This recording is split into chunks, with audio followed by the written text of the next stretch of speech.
আর্জেন্টিনার বিপক্ষে 4-1 গোলে বিধ্বস্ত হওয়ার পরই ব্রাজিল দলে শুরু হয়েছে বড়সড় পরিবর্তন। বিদায়ের ঘণ্টা বেজেছে কোচ দরিভাল জুনিয়রের। তার উত্তরসূরির সন্ধানে আছে ব্রাজিলিয়ান ফুটবল কনফেডারেশন CBF। তাদের পছন্দের শীর্ষে ইতালিয়ান কোচ কার্লো অ্যানচেলত্তি। তবে ইতোমধ্যেই ব্রাজিলে যাওয়ার সম্ভাবনাকে গুঞ্জন বলে উড়িয়ে দিয়েছেন তিনি। ফুটবলের সবকিছুই পরিকল্পনা মতো চলে না। আগেও একবার সবাই ধরে নিয়েছিল অ্যানচেলত্তি হচ্ছেন ব্রাজিলের কোচ, কিন্তু কি হলো? স্প্যানিশ জায়ান্ট রিয়াল মাদ্রিদের সঙ্গে নতুন চুক্তি করে সেখানেই থেকে গেলেন। এবার তাই CBF কোনো ঝুঁকি নিতে চাচ্ছে না। আনচেলত্তিকে প্রথম পছন্দ হিসেবে ধরে রেখেই তৈরি করছে প্ল্যান বি, আর সেই বিকল্প পরিকল্পনায় আছে হোর্হে জেসুস। পর্তুগিজ কোচ জেসুস ব্রাজিলের ফুটবল সংস্কৃতি সম্পর্কে বেশ ভালোভাবে জানেন, কিন্তু অ্যানচেলত্তির পথের মূল বাধা তার রিয়ালের সঙ্গে 2026 সাল পর্যন্ত চুক্তি থাকা। ব্রাজিলের দায়িত্ব নিতে হলে তাকে সেই চুক্তি ভাঙতে হবে, যা সহজ ব্যাপার নয়।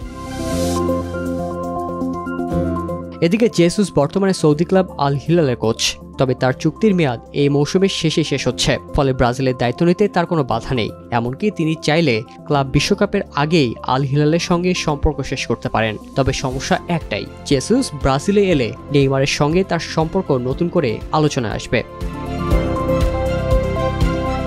নেইমারের সঙ্গে জেসুসের সম্পর্কটা বরাবরই কিছুটা টানাপোড়েনের। ফেব্রুয়ারিতে নেইমার বলেই ফেলেছিলেন, জেসুসের উপর আমি হতাশ, যখন তিনি বলেছিলেন দলের বাকিদের মতো আমি একই অবস্থায় নেই।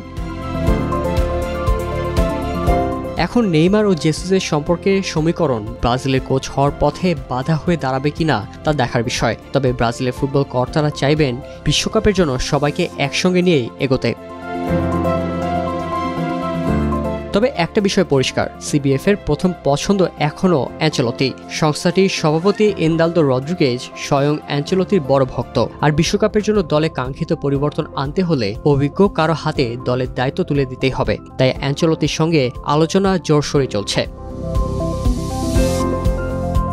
আবার এটাও ঠিক যে রিয়ালের সঙ্গে চুক্তি শেষ হওয়ার আগেই অ্যানচেলত্তি ব্রাজিলে আসতে পারেন। অনেকে মনে করছেন ক্লাব বিশ্বকাপের পর তিনি রিয়াল ছাড়বেন, এমনকি ব্রাজিলের অফার না পেলেও তিনি ব্রাজিলে আসার চেষ্টা করবেন। তাহলে ব্রাজিলের কোচ হিসেবে তার নাম ঘোষণাও হতে পারে দ্রুত।